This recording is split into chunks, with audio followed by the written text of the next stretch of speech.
Hi friends, welcome back to our channel. இன்றைக்கி நம்ம சிம்பிளாக ஒரு ப்ளைன் குஸ்கா செஞ்சுட்டு அடுத்தது அதுக்கு ஆம்லேட் போட்டு கொடுத்துட்டு தயிர் பச்சடி செஞ்சுட்டு ரொம்ப சிம்பிளாக முடிச்சிருக்கேன் இன்றைக்கி. ஏன்னு கேட்டிங்கன்னா க்ளீனிங் ஒர்க்கு நிறைய இருக்குது. கிச்சன்லாம் க்ளீன் பண்ணணும். ஸோ வீடே வந்து பார்த்திங்கன்னா 1 month ஆகிடுச்சி நான் ஃபுல்லாக க்ளீன் பண்ணி.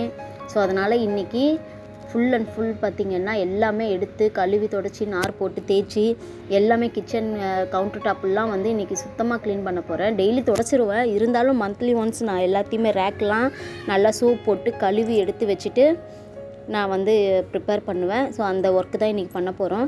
பாருங்கள், ப்ளைன் குஸ்கா, ஆம்லேட்டு, தயிர் பச்சடி, இவ்வளோ தான் இன்றைக்கி. ஃபஸ்ட்டு அவங்களுக்கு லஞ்ச் பாக்ஸு ரெடி பண்ணி கொடுத்துட்டு அதுக்கப்புறமா நம்மளோட ஒர்க்கை ஸ்டார்ட் பண்ணுவோம் ஃப்ரெண்ட்ஸ்.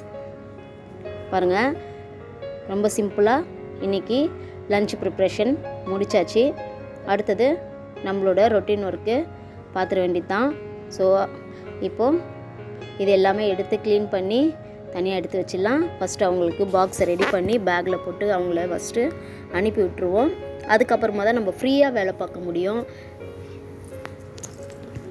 பேக்கில் வச்சிடலாம். ஸோ பாத்திரம் நிறைய இருக்குது, சமைச்ச பாத்திரம்லாம் இருக்குது, ரேக் எல்லாத்தையுமே எடுத்து க்ளீன் பண்ணணும். ஸோ இன்றைக்கி பிள்ளைங்களை அனுப்பிச்சி விட்டுட்டு அதுக்கப்புறமா பார்க்கலாம். பாருங்கள், இப்போது சமையல்லாம் முடிச்சுட்டு எல்லாமே சிங்கில் பாத்திரத்தை எல்லாம் எடுத்து போட்டாச்சு. இவ்வளோ பாத்திரம் இருக்குது.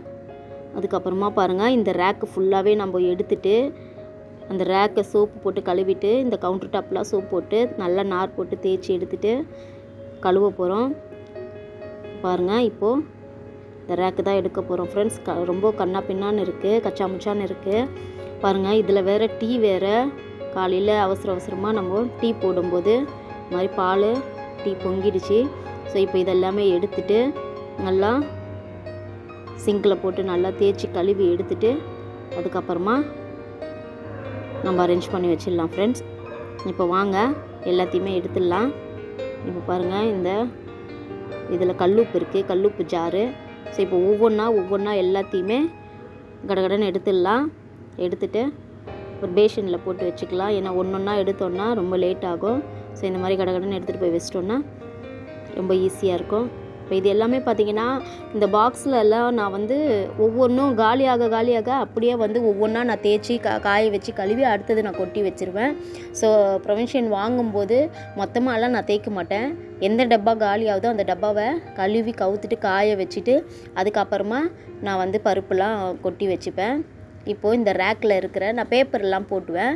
ஸோ அந்த பேப்பர் எல்லாமே ரொம்ப அழுக்காயிடுச்சு, எண்ணெய் சிந்திடுச்சு. அதனால தான் மெயினாக வந்து இப்போ நான் எடுத்து கழுவுறேன். இப்போ பாருங்கள், ஃபுல் அண்ட் ஃபுல் இந்த மாதிரி நார் போட்டு இந்த ரேக்கை நல்லா சபீனா போட்டு தேய்ச்சி எடுக்கலாம். இப்போ பாருங்கள், இந்த இதில் இருக்கிறது பார்த்திங்கன்னா கொலின்னு நீங்கள் நினைப்பீங்க. ஆனால் கொலின் காலி ஆயிடுச்சு. அதனால் எமர்ஜென்சிக்கு நான் என்ன பண்ணியிருக்கேன்னா, நம்ம மிஷினுக்கு லிக்விடு யூஸ் பண்ணுவோம் இல்லைங்களா. ஸோ அந்த லிக்விடு ஊற்றிட்டு அதில் தண்ணி ஊற்றி நல்லா மிக்ஸ் பண்ணி எடுத்துக்கிட்டேன்.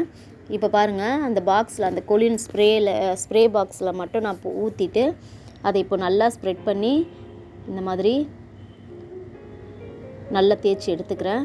ஸோ அது இல்லைனாலும் நம்ம இந்த மாதிரி சோப்பு தண்ணி வச்சு கூட நம்ம பண்ணிக்கலாம். நல்லா தேய்ச்சி கழுவி எடுத்துல இப்போ சபீனா போட்டு நார் வந்து போட்டுட்டு நல்லா இந்த டைல்ஸ் எல்லாத்தையுமே நல்லா தேய்ச்சி எடுத்துருவோம். ஃபுல்லாக இந்த மாதிரி சுத்தமாக தேய்ச்சி எடுத்துட்டோன்னா டெய்லி நம்ம வந்து சமைச்சு முடிச்சதுக்கப்புறம் தொடச்சிருவோம். இருந்தாலுமே இந்த மாதிரி ஸ்க்ரப் போட்டு தேய்ச்சி எடுக்கிறது ரேரு. மந்த்லி ஒன்ஸ் தான் நான் பண்ணுவேன் எப்போவுமே. மற்றபடி நம்ம எப்பவும் போல் நம்ம சமைச்சு முடிச்சிட்டோன்னா கிளாத் வந்து கிளாத்தில் வந்து தொடச்சி எடுத்துருவேன். இப்போ அது எல்லாம் அந்த ஒர்க் எல்லாம் முடிஞ்சிச்சு. இப்போ மிஷினில் அதுக்குள்ளே துணியை போட்டுட்டு அடுத்த ஒர்க்கை ஸ்டார்ட் பண்ணுவோம். ஸோ இப்போ மிஷினில் இந்த துணியெல்லாம் எடுத்து நம்ம எல்லாத்தையுமே போட்டுடலாம். இந்த பேக் பார்த்திங்கன்னா நான் மீஷோவில் தான் ஆர்டர் பண்ணி வாங்கினேன். ஸோ இதோட ப்ரைஸ் பார்த்திங்கன்னா 200 சம்திங் 300 சம்திங்காக ஏதோ இருந்துச்சு. ரொம்ப நாள் ஆச்சு நான் வாங்கி. இது அப்படியே வந்து துணி காலி ஆகிடுச்சின்னா அப்படியே இதை என்ன மடித்து வச்சிடலாம். ஸோ ஸ்பேஸும் நம்மளுக்கு அந்தளவுக்கு அதிகமாக வந்து எடுக்காது. ஸோ இப்போது துணியை உள்ளே போட்டுட்டு நம்ம லிக்விடை ஊற்றிடலாம். நான் லிக்விடு பார்த்திங்கன்னா ஹோல்சேல் ப்ரைஸில் நான் இந்த மாதிரி மொத்தமாக வாங்கி வச்சுப்பேன். வந்து 5 லிட்டர் கேன் அந்த மாதிரி இருக்கும் இல்லைங்களா. ஸோ இந்த வாட்டி நான் போகலை, என் ஃப்ரெண்ட்ஸ் போனாங்க, அவங்கக்கிட்ட கொடுத்து அனுப்பிச்சி நான் வாங்கி வச்சுக்கிட்டேன். நான் வந்து கடைக்கு போக முடியல, அதனால் அவங்கக்கிட்ட கொடுத்துட்டேன் ஃப்ரெண்ட்ஸ். இப்போ அவ்வளோதான், இப்போ துணியும் நம்ம துவைச்சாச்சு ஃப்ரெண்ட்ஸ். இன்றைக்கி ஒர்க் இவ்வளோ தான். வீடியோ பிடிச்சிருந்தா லைக் பண்ணுங்கள், ஷேர் பண்ணுங்கள், கமெண்ட் பண்ணுங்கள் ஃப்ரெண்ட்ஸ். ஓகே ஃப்ரெண்ட்ஸ், பாய். மறுபடியும் அடுத்த வீடியோவில் சந்திப்போம். பாய் ஃப்ரெண்ட்ஸ், தேங்க்ஸ் ஃபார் வாட்சிங்.